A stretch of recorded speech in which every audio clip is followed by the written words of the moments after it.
नमस्कार बंधुरा आज के आमी चले एसेছি सम्पूर्ण একটা নিরামিষ রেসিপি নিয়ে পটল কোরমা। চলুন রেসিপিটা আমি শুরু করি। কড়ার মধ্যে 3 টেবিল স্পুন সরষের তেল দিয়েছি। তেলটা গরম হয়ে গেছে। তেলের মধ্যে আলুগুলো দিয়ে ভেজে নেব লাল করে।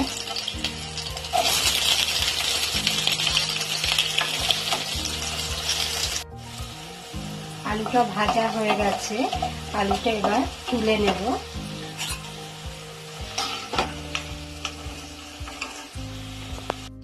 এই তেলের মধ্যে পটলের টুকরোগুলো ভেজে নেব।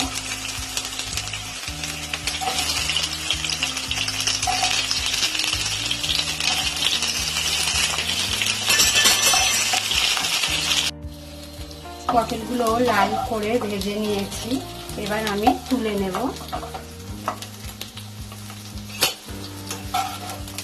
এর জন্য জিরে দুখানা তেজপাতা দিয়ে দিলাম।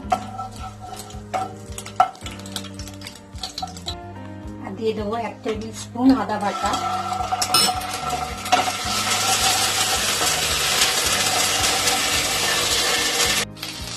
এবার দিয়ে দেবো টমেটো পেস্ট।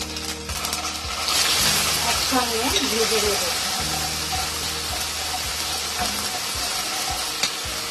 শুকনো লঙ্কা পাতাটা দিয়ে দিলাম। 1 টেবিল স্পুন জিরের গুঁড়ো দিলাম। 1 টেবিল স্পুন ধনের গুঁড়ো দিয়ে দিলাম। এবার দিয়ে দেবো হলুদ গুঁড়ো।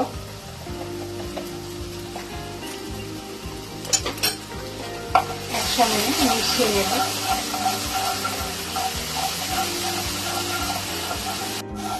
কালারের জন্য কাশ্মীরি লঙ্কার গুঁড়োটাও দিলাম।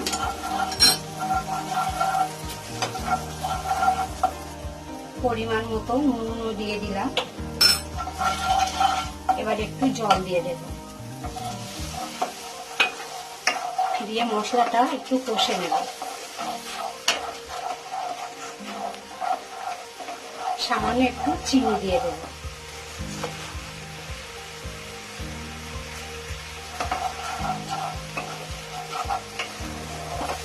এবার এর মধ্যে দিয়ে দেবো কাজু বাটা। কাজুটা 8 থেকে 10 খানা কাজু আমি একসঙ্গে মিক্সিতে পেস্ট করে নিয়েছি।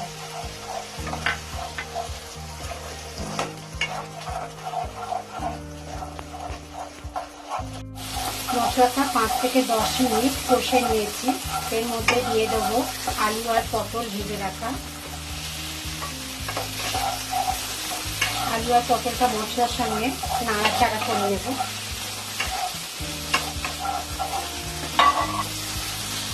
জল দিয়ে দেবো। এই যে কাজু বাটা বাটিতে জলটা দিয়ে দিলাম।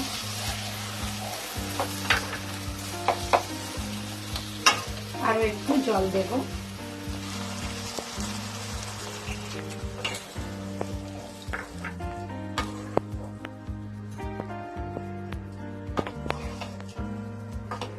কম আছে 10 থেকে 15 মিনিট ঢাকা দিয়ে দেব।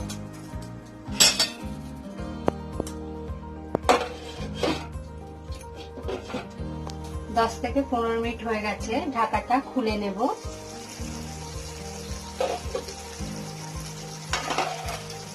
পটল আলু ভালোভাবে সিদ্ধ হয়ে গেছে।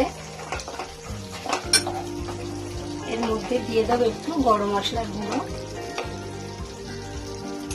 অল্প করেও দিলাম, দিয়ে মিশিয়ে নিলাম। এবার অল্প করে একটু ঘি দেবো। যারা ঘি পছন্দ করে না বা যাদের ঘি খাওয়া বারণ আছে, ঘিটা না দিলেও কোনো অসুবিধা হবে না।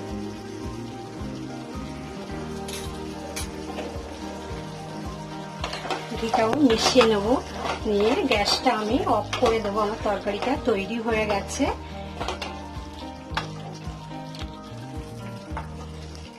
এবার নামিয়ে নেব। পটল কোরমাটা তৈরি হয়ে গেছে। সহজ একটা রেসিপি, আপনারাও বাড়িতে বানাবেন। কেমন হলো কমেন্ট করবেন, লাইক দেবেন, আমার চ্যানেলটিকে সাবস্ক্রাইব করবেন। ভিডিওটা দেখার জন্য ধন্যবাদ।